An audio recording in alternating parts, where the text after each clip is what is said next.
Hello friends, मैं doctor Ashfaq और मैं आज आपको बताऊंगा एक तरह की मस्कुलर डिस्ट्रॉफी जिसको मायोटोनिक मस्कुलर डिस्ट्रॉफी कहते हैं उसके बारे में।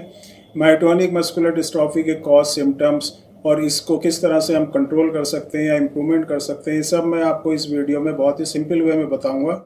मायोटोनिक मस्कुलर डिस्ट्रॉफी जो है, इसमें मसल्स की प्रॉब्लम होती है, मसल्स की वीकनेस होती है। मसल्स जो हैं वो रिलैक्स होने में जो है प्रॉब्लम होती है। आप उनको जब रिलैक्स करते हैं, जब उनका एक्सपेंशन करते हैं, जब उसको एक्सपेंड करते हैं, तो आप उसको पूरी तरह से रिलैक्स नहीं कर पाते और इस तरह की जो भी कंडीशन होती है उसको मायोटोनिक मस्कुलर डिस्ट्रॉफी कहते हैं। मायोटोनिक मस्कुलर डिस्ट्रॉफी जो है दो तरह का होता है, जिसमें टाइप 1 और टाइप 2, जिसको DM1 और DM2 कहते हैं।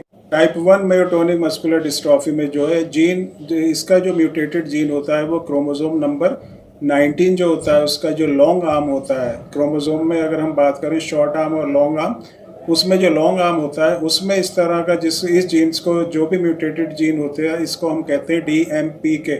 इसमें अगर म्यूटेशन आता है 19th क्रोमोसोम पे, जो ये जीन होता है, उसकी वजह से जो मस्कुलर डिस्ट्रॉफी होती है उसको मायोटोनिक मस्कुलर डिस्ट्रॉफी या DM1 मस्कुलर डिस्ट्रॉफी कहते हैं। इसको टाइप 1 DM1 मस्कुलर डिस्ट्रॉफी या मायोटोनिक डिस्ट्रॉफी भी कहा जाता है। इसके बाद टाइप 2 मायोटोनिक डिस्ट्रॉफी, जिसको हम DM2 मस्कुलर डिस्ट्रॉफी कहते हैं, ये माइल्डर होती है। इसमें इतने सिम्टम्स सीवियर नहीं होते जितने टाइप 1 में होते हैं। और इसमें जो है, इसमें जो जीन होती है उसके अंदर एबनॉर्मलिटी आती है, वो आती है क्रोमोसोम नंबर 3 में।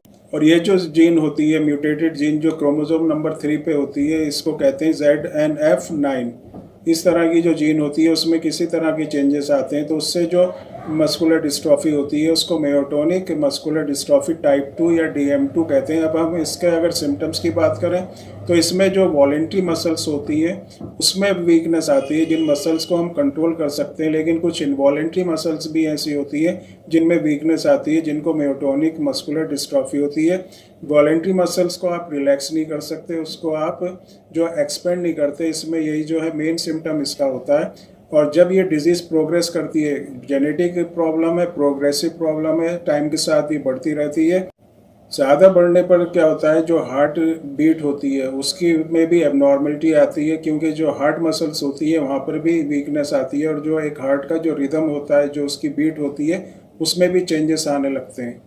टाइप 1 मायोटोनिक मस्कुलर डिस्ट्रॉफी जो होती है उसमें जो कुछ इनवॉलेंट्री मसल्स जो होती हैं, जो हमारे कंट्रोल में नहीं होती, जैसे गैस्ट्रोइंटेस्टाइनल मसल्स, और जो हमारे गले में मसल्स होती हैं या जो पेट में मसल्स होती हैं, उसमें भी वीकनेस होने लगती है, जिससे हमको खाने में या निगलने में खाने को बहुत ज़्यादा परेशानी होती है। उसके अलावा डाइजेशन में परेशानी होने लगती है, कॉन्स्टिपेशन की जो है प्रॉब्लम वो बहुत ज़्यादा होने लगती है। जिन फीमेल में ये प्रॉब्लम होती है, क्योंकि जो यूट्रस होता है उसकी जब मसल्स वीक हो जाती हैं तो उनको प्रेगनेंसी में और लेबर के टाइम पर उनको बहुत ज़्यादा कॉम्प्लिकेशंस होने लगती हैं। टाइप 2 मायोटोनिक मस्कुलर डिस्ट्रॉफी में जो DM2 है उसमें जो सिम्टम्स होते हैं वो कम होते हैं और वो उनकी जो प्रोग्रेस होती है, जो स्पीड होती है, वो भी टाइप 1 के मुकाबले में बहुत कम होती है। टाइप 1 जो मायोटोनिक डिस्ट्रॉफी होती है, जिसको हम DM1 कहते हैं, उसमें दूसरे सिम्टम्स भी दिखाई देते हैं, सांस लेने में परेशानी होना, या जो छोटे बच्चे होते हैं उसमें जो है बोलने में परेशानी होना। इसके अलावा जो है खाने में परेशानी होना, पानी पीने में परेशानी होना, और दूसरी जो डेवलपमेंटल जो उसका प्रोग्रेस होती है, डेवलपमेंट जो उनके बॉडी का जो डेवलपमेंट होता है उसमें भी प्रॉब्लम होती है। उनकी जो बॉडी होती है उसका पूरी तरह से जो है डेवलपमेंट नहीं हो पाता, क्योंकि टाइप 1 जो मायोटोनिक डिस्ट्रॉफी है वो टाइप 2 के मुकाबले में जो है सिम्टम्स उसमें ज़्यादा एग्रेसिव होते हैं, वो ज़्यादा प्रोग्रेसिव भी होती है। उसमें जो सिम्टम्स हैं बहुत तेज़ी से बढ़ते हैं और उसमें कॉम्प्लिकेशंस भी हैं, ज़्यादा रहती हैं। अगर हम इसके ट्रीटमेंट की बात करें तो होम्योपैथिक मेडिसिन से इस तरह की जो भी मायोटोनिक डिस्ट्रॉफी या दूसरी तरह की मस्कुलर डिस्ट्रॉफी है उनको हम रोक सकते हैं, उसकी प्रोग्रेस को कम कर सकते हैं, कंडीशन में इम्प्रूवमेंट भी कर सकते हैं। अगर माइल्डर सिम्टम्स हैं तो उसको क्योर भी कर सकते हैं।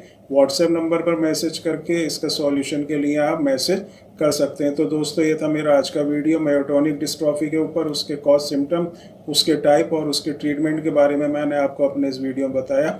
वीडियो पसंद आया तो इसको लाइक और शेयर करें। अगर अभी तक आपने मेरे चैनल को सब्सक्राइब नहीं किया तो सब्सक्राइब कर दें, बेल आइकन दबाएं, जिससे जो भी मैं वीडियो डालता हूँ उसका नोटिफिकेशन आपके पास तक पहुँचता रहेगा। तो आज के लिए इतना ही। Bye, thanks and take care.